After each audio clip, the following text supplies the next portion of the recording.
ಎಲ್ಲರಿಗೂ ನಮಸ್ಕಾರ. ಕನ್ನಡ ಕ್ವಿಜ್ ಲೋಕಕ್ಕೆ ನಿಮಗೆಲ್ಲ ಸ್ವಾಗತ. ನಾವು ಕೇಳುವ ಪ್ರಶ್ನೆಗೆ ನೀವು ಕಮೆಂಟ್ ಮೂಲಕ ಉತ್ತರಿಸಬಹುದು. ಹಾಗೆ ವಿಡಿಯೋ ಇಷ್ಟವಾದರೆ ಚಾನಲನ್ನು ಸಬ್ಸ್ಕ್ರೈಬ್ ಮಾಡಿ, ಲೈಕ್ ಮಾಡಿ, ಶೇರ್ ಮಾಡಿ. ಮೊದಲ ಪ್ರಶ್ನೆ, ಅಂತಾರಾಷ್ಟ್ರೀಯ ಅಂಗವಿಕಲರ ದಿನವನ್ನು ಪ್ರತಿ ವರ್ಷ ಯಾವ ದಿನದಂದು ಆಚರಿಸಲಾಗುತ್ತದೆ? December 1, December 2, December 3, December 4. ಸರಿಯಾದ ಉತ್ತರ ಆಪ್ಷನ್ ಸಿ, ಡಿಸೆಂಬರ್ 3. ವಿಶ್ವ ಅಂಗವಿಕಲರ ದಿನವನ್ನು ಅಂತಾರಾಷ್ಟ್ರೀಯ ಅಂಗವಿಕಲರ ದಿನ ಎಂದು ಕರೆಯುತ್ತಾರೆ. ಇದನ್ನು ಪ್ರತಿ ವರ್ಷ ಡಿಸೆಂಬರ್ 3ರಂದು ಆಚರಿಸಲಾಗುತ್ತದೆ. ಇದು ಅಂಗವಿಕಲರಿಗೆ ಜಾಗೃತಿ, ತಿಳುವಳಿಕೆ ಮತ್ತು ಬೆಂಬಲವನ್ನು ಉತ್ತೇಜಿಸುವ ಗುರಿಯನ್ನು ಹೊಂದಿದೆ. ಈ ದಿನವು ಸಮಾಜದಲ್ಲಿ ಒಳಗೊಳ್ಳುವಿಕೆ, ಪ್ರವೇಶ ಸಾಧ್ಯತೆ ಮತ್ತು ಸಮಾನತೆಯ ಮಹತ್ವವನ್ನು ಒತ್ತಿ ಹೇಳುತ್ತದೆ. ಶಿಕ್ಷಣ, ಉದ್ಯೋಗ, ಆರೋಗ್ಯ ಮತ್ತು ಸಾಮಾಜಿಕ ಜೀವನದಲ್ಲಿ ಸಮಾನ ಅವಕಾಶಗಳನ್ನು ಖಚಿತಪಡಿಸಿಕೊಳ್ಳಲು ಇದು ಕೆಲಸ ಮಾಡುತ್ತದೆ. ಇದು ಸರ್ಕಾರಗಳು ಮತ್ತು ಸಮುದಾಯಗಳು ಅಂಗವಿಕಲರ ಹಕ್ಕುಗಳನ್ನು ರಕ್ಷಿಸಲು ಮತ್ತು ಜೀವನದ ಗುಣಮಟ್ಟವನ್ನು ಸುಧಾರಿಸಲು ಪ್ರೋತ್ಸಾಹಿಸುತ್ತದೆ. ಮುಂದಿನ ಪ್ರಶ್ನೆ, ವಿಶ್ವ ಕಂಪ್ಯೂಟರ್ ಸಾಕ್ಷರತಾ ದಿನವನ್ನು ಪ್ರತಿ ವರ್ಷ ಯಾವ ದಿನದಂದು ಆಚರಿಸಲಾಗುತ್ತದೆ? Option A December 1, option B December 2, option C December 3, option D December 4. ಸರಿಯಾದ ಉತ್ತರ ಆಪ್ಷನ್ ಬಿ ಡಿಸೆಂಬರ್ 2.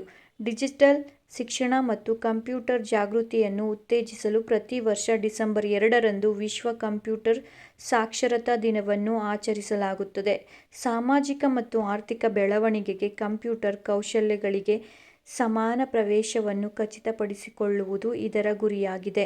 ವೇಗವಾಗಿ ಡಿಜಿಟಲೀಕರಣಗೊಳ್ಳುತ್ತಿರುವ ಜಗತ್ತಿನಲ್ಲಿ ಡಿಜಿಟಲ್ ಅಂತರವನ್ನು ಕಡಿಮೆ ಮಾಡುವ ಅಗತ್ಯವನ್ನು ಈ ದಿನವು ಎತ್ತಿ ತೋರಿಸುತ್ತದೆ. ಆರ್ಥಿಕ ಅಭಿವೃದ್ಧಿ, ಸಂವಹನ, ಶಿಕ್ಷಣ, ಉದ್ಯೋಗ ಮತ್ತು ನಾವೀನ್ಯತೆಯಲ್ಲಿ ಕಂಪ್ಯೂಟರ್ಗಳ ಪಾತ್ರವನ್ನು ಇದು ಗುರುತಿಸುತ್ತದೆ. ಕಲಿಕೆ, ಉತ್ಪಾದಕತೆ ಮತ್ತು ಡಿಜಿಟಲ್ ಸಬಲೀಕರಣಕ್ಕಾಗಿ ತಂತ್ರಜ್ಞಾನವನ್ನು ಅಳವಡಿಸಿಕೊಳ್ಳಲು ಇದು ಜನರನ್ನು ಪ್ರೋತ್ಸಾಹಿಸುತ್ತದೆ. ಮುಂದಿನ ಪ್ರಶ್ನೆ, ಸಾವಲ್ಕೋಟ್ ಜಲವಿದ್ಯುತ್ ಯೋಜನೆ ಯಾವ ರಾಜ್ಯ ಅಥವಾ ಕೇಂದ್ರಾಡಳಿತ ಪ್ರದೇಶದಲ್ಲಿದೆ? ಆಪ್ಷನ್ ಎ ಜಮ್ಮು ಮತ್ತು Kashmir, option B Ladakh, option C Punjab, option D Haryana. ಸರಿಯಾದ ಉತ್ತರ ಆಪ್ಷನ್ ಎ ಜಮ್ಮು ಮತ್ತು ಕಾಶ್ಮೀರ್. ಸಾವಲ್ ಜಲವಿದ್ಯುತ್ ಯೋಜನೆ ಮತ್ತು ಕಾಶ್ಮೀರ, ರಂಬನ್ ಮತ್ತು ಉಧಂಪುರ ಜಿಲ್ಲೆಗಳಲ್ಲಿ ಚೀನಾಬ್ ನದಿಯ ಮೇಲೆ ನಿರ್ಮಾಣವಾಗುತ್ತಿದೆ.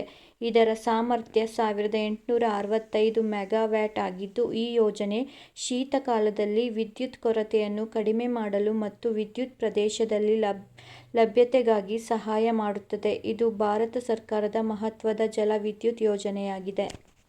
ಮುಂದಿನ ಪ್ರಶ್ನೆ, ಸತ್ಯಮಂಗಲಂ ಹುಲಿ ಸಂರಕ್ಷಿತ ಪ್ರದೇಶ ಯಾವ ರಾಜ್ಯದಲ್ಲಿದೆ? Option A Tamil Nadu, option B Karnataka, option C Kerala, option D Madhya Pradesh.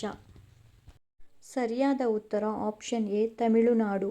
ಇತ್ತೀಚೆಗೆ ಮದ್ರಾಸ್ ಹೈಕೋರ್ಟ್ ಸತ್ಯಮಂಗಲಂ ಹುಲಿ ಸಂರಕ್ಷಿತ ಪ್ರದೇಶದ ನಿರ್ಬಂಧಿತ ವಲಯದಲ್ಲಿರುವ ಅನಧಿಕೃತ ರೆಸಾರ್ಟ್ಗಳು ಮತ್ತು ಪ್ರವಾಸಿ ವಸತಿಗೃಹಗಳ ವಿರುದ್ಧ ಕ್ರಮ ಕೈಗೊಳ್ಳಲು ಆದೇಶಿಸಿದೆ.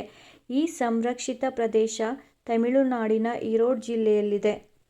ಇದು ಪೂರ್ವ ಮತ್ತು ಪಶ್ಚಿಮ ಘಟ್ಟಗಳ ಸಂಧಿಯಲ್ಲಿ ನೀಲಗಿರಿ ಜೈವಿಕ ವಲಯದಲ್ಲಿದೆ.